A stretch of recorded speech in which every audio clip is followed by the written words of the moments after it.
வணக்கம்.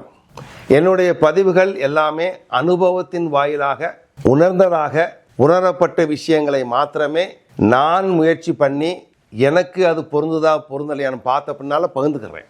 அதனால் நீங்கள் இந்த பதிவிலேருந்து ஏதாவது படிச்சுக்கிற முடியும்னா அது என்னுடைய வெற்றி, படிச்சுக்கிற முடியலைன்னா அது என்னுடைய தோல்வி, நான் தான் காரணம். அதனால் முயற்சி பண்ணுறேன். கொஞ்சம் மனசையும் உடம்பையும் இணைச்சு ஒரு நிமிஷம் பார்த்துட்ட பின்னால் அப்புறம் மெல்ல முன்னால் போகிறதுக்கு வாய்ப்பு இருக்குது. ஓகே, முதல் ஒரு நிமிஷம் முக்கியம்.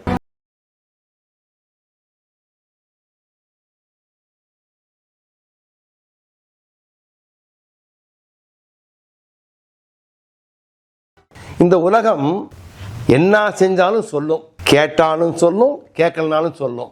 நான் என்ன பண்ணணும்? எடுத்துக்கிறணுமா, எடுத்துக்கிற கூடாதா, எடுத்தா நல்லதா, எடுக்கலாம் நல்லதா அப்படின்னு குழப்ப நிலையில நானும் இருந்திருக்கிறேன். இந்த கதைக்கு பின்னால அல்லது இந்த மாதிரி கதையோட சம்பந்தப்பட்ட நிகழ்வுகள் பாடம் படிச்சு கொடுத்ததுனால இந்த பாடத்தை உங்களுக்கு சொல்றேன். இஷ்டப்பட்டா எடுத்துக்கங்க, இஷ்டப்பட்டு விட்டுருங்க. ஓகேங்க, ரைட். இப்ப முதல் கதை என்ன சொல்றோம்னா, உலகம் என்ன சொன்னாலும் அதை கேட்டு வாழ்ந்த மாய்ந்து போன ஒரு ஆளோட கதை. கேப்பமா, அப்பாவும் மகனும் குதிரை வாங்குறதுக்கு ஒரு இடத்துக்கு போறாங்க. அருமையான அழகான சூப்பர் டூப்பர் ஒரு அரேபியன் ஹார்ஸை வாங்கிட்டு வர்றாங்க. அரேபிக் குதிரை பார்த்தா அப்படியே அப்படி இருக்குது.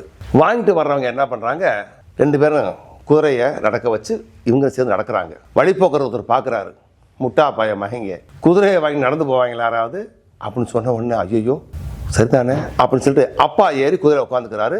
மகனும் குதிரையும் நடந்து மேல போறாங்க. அந்த வழியா வந்த ஒரு இளைஞன் மரமண்டைங்க சாக போற கிழமை குதிரையில ஓடணுமா, இளம் பிள்ளை நடந்து போகுதே அப்படின்னு சொன்ன உடனே குதிரையிலிருந்து கீழே இறங்கிட்டு மகனை குதிரையில வைக்கிறாரு. குதிரையும் அப்பாவும் 3 பேரும் போறாங்க. இன்னொருத்தன் வந்தா பார்த்தான், அநியாயத்தின் உச்சகட்டமேடா, வயசான அப்பன் நடந்து போறான், இளைஞன் வந்து குதிரையில போறான், இது எந்த ஒரு நியாயம்டா அப்படின்னு சொன்ன உடனே கேட்டுட்டு நான் மாத்திரம் உட்கார்ந்தாலும் தப்பு, அவன் மாத்திரம் உட்கார்ந்தாலும் தப்பு நினைச்சிட்டு 2 பேருக்கு குதிரையில உட்காந்துறாங்க. இப்ப வந்தது யாரு? அமலா அக்கினேனி. இங்க நடிகையா இருந்தவங்க ஞாபகம் இருக்கா? அந்த அம்மா பாக்குது. பார்த்துட்டு ஒரு குதிரை மேல, குட்டி குதிரை மேல 2 கழுதை உட்காந்து போகுதியா, அந்த குதிரை என்ன கஷ்டப்படும் சொல்லி ப்ளூ கிராஸ்ல ஒரு கம்ப்ளைண்ட் போகுது. பார்த்தாங்க, இது என்னடா பெரிய வம்பா போச்சுன்னு சொல்லிட்டு உடனே கீழே இறங்கி ஒரு பெரிய கம்பை எடுத்துட்டு வந்து அந்த கம்புல குதிரையை கட்டி தோல்ல வச்சுக்கிட்டு அப்பா அம்மான்னு நடக்க ஆரம்பிச்சாங்க. அப்ப ஒருத்தன் பார்த்து சொன்னானா, முட்டா பாயக குதிரையை வாங்கிட்டு தோல்ல கட்டி போறாங்களே உருப்பிடுவாங்களான்னு சொன்ன உடனே தலை இறங்கி கீழே விழுந்தாங்க. அது கதை. இப்ப என்ன ஆச்சுதுல, உலகம் சொல்ற எல்லாத்தையும் முழுமையா கேட்டு நியாயம் இருக்கா நியாயம் இல்லையா சரியா தவறுன்னு தெரியாம அப்படியே ரிஃப்ளெக்ட் ஆன உடனே அப்படியே முழுமை எடுத்துக்கிட்டதுனால அவன் கஷ்டப்பட்டான் அப்படின்னு ஒரு கதை. இன்னொரு கதையை கேளுங்களேன். இது இன்னொரு டைமென்ஷன் கதை. அங்க முழுமையா கேட்டு நஷ்டப்பட்டான், இங்க முழுமையா கேட்காம நஷ்டப்பட்டான். எப்படி? ஒரு விவசாயி குதிரை வளர்க்குறாரு. ரொம்ப அழகான குதிரை, ரொம்ப பார்த்தா ஈர்ப்புள்ள குதிரை. என்ன அதிகமாக குதிரை கதை சொன்னீங்களா? குதிரை கதை தான், கேளுங்க. எல்லாரும் இந்த குதிரை அழகை பார்த்துட்டு விலை பேசுகிறாங்க. இவர்கிட்ட வந்து எவ்வளோ வேணாலும் கொடுக்குறேன் கொடுங்கன்னு கேட்குறாங்க, கொடுக்க மாட்டேங்கிறாரு. அந்த ஊருக்காரன் சொல்கிறான், ஐயோ சொன்ன பேச்சு கேள்வி, கொடுத்துரு யாருக்காவது, நல்ல காசு கிடைக்குங்கய்யா, இன்னும் 5 குதிரை வாங்கிக்கலாமே. இல்லைங்க கொடுக்க மாட்டேன், என் இஷ்டத்துக்காக வளர்க்குறேன்னு சொன்னார். பேச்ச கேட்கல. அப்புறம் ராஜாவுக்கு தெரிஞ்சு போச்சு இவ்வளவு அருமையான குதிரை அழகான குதிரை இருக்குன்னு சொல்லிட்டு மந்திரி அனுப்பிச்சு விடுறாரு. மந்திரி அனுப்பிச்சு விட்டு குதிரையை வாங்கிட்டு வான்றாரு.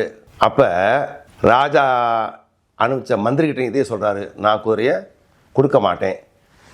அந்த ஊரில் பெரியவர் சொல்கிறார், யோ கொடுத்துறியா, ராஜாட்ட பாவம் வச்சுக்கிறாத, சொன்ன பேச்ச கேளு, நாங்கள் சொல்கிறத கேளு அப்படின்னா கேட்க மாட்டேன் அப்படின்னு சொன்ன உடனே சும்மா இருப்பானா, பவர் இருக்குல்ல ஃபுல்லு, நீ போடான்னு சொல்லிட்டு குதிரையை கழட்டிக்கிட்டு மந்திரி போகிறாரு. பணம் கொடுக்கல, குதிரையை எடுத்துகிட்டு போகிறாரு. இதை தடுக்கிறதுக்கு மகன் போகிறேன். தடுக்க போன மகன் ஓட குதிரை எடுக்க கால் விழுந்து கால் அடித்து குதிரை அடித்தோம், கை கால் உடஞ்சி போச்சு. இப்போ என்னாச்சு, யாராவது சொன்ன பேச்சை கேட்கணுன்றது கேட்காதனால குதிரையும் போச்சு, காசும் போச்சு, பையனுக்கு கை காலும் ஒடிஞ்சு வீட்டில் கிடக்குறேன். இதுதான் உண்மை. இப்போ முதல் கதை கேட்டீங்க, யார் என்ன சொன்னாலும் அப்படியே கேட்டதுனால அவன் கஷ்டப்பட்டான் நஷ்டப்பட்டான் முத கதை. 2வது கதை, யாரு நல்லது சொன்னா கூட கேட்க மாட்டேன்னு சொல்லி கேட்காதனால ஒருத்தர் நஷ்டப்பட்டான், கேட்டு நஷ்டப்பட்டான், கேட்காம நஷ்டப்பட்டான். இந்த 3வது கதை, கேட்டு நஷ்டப்படணுமா, கேட்காம நஷ்டப்படணுமா, எடுக்கணுமா, எடுக்கக்கூடாதுன்ற பற்றி ஒரு அழகான பதிவு.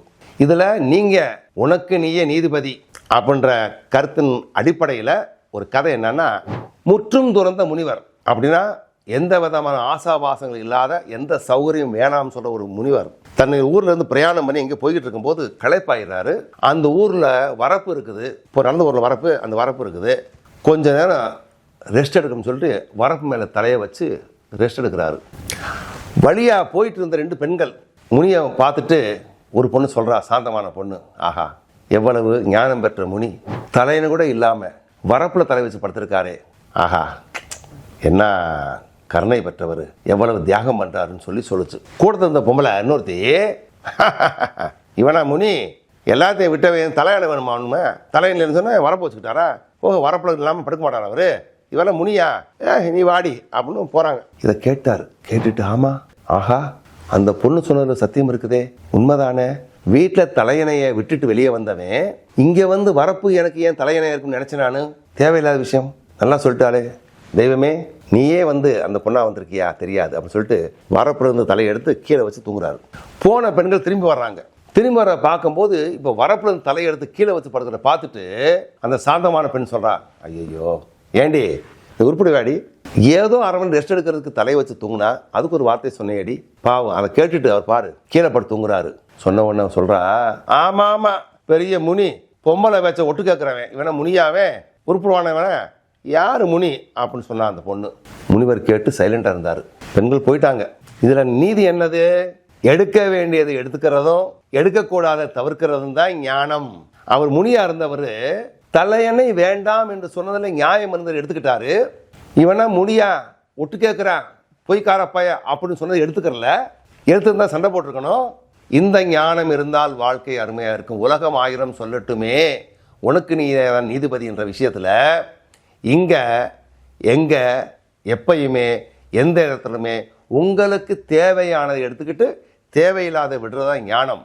அதனால் இந்த 3 கதையை கேட்டு உங்களுக்கு எது சாதகம் பாதகம் தெரியும், வாழ்க்கையை உங்களுக்காக வாழ ஆரம்பியுங்கள். நாளைக்கு வந்து இல்லை, 1 மணி நேரம் கழிச்சு இல்லை, இப்போ இந்த நிமிஷமே. ரெடியா? நான் ரெடி. All the best.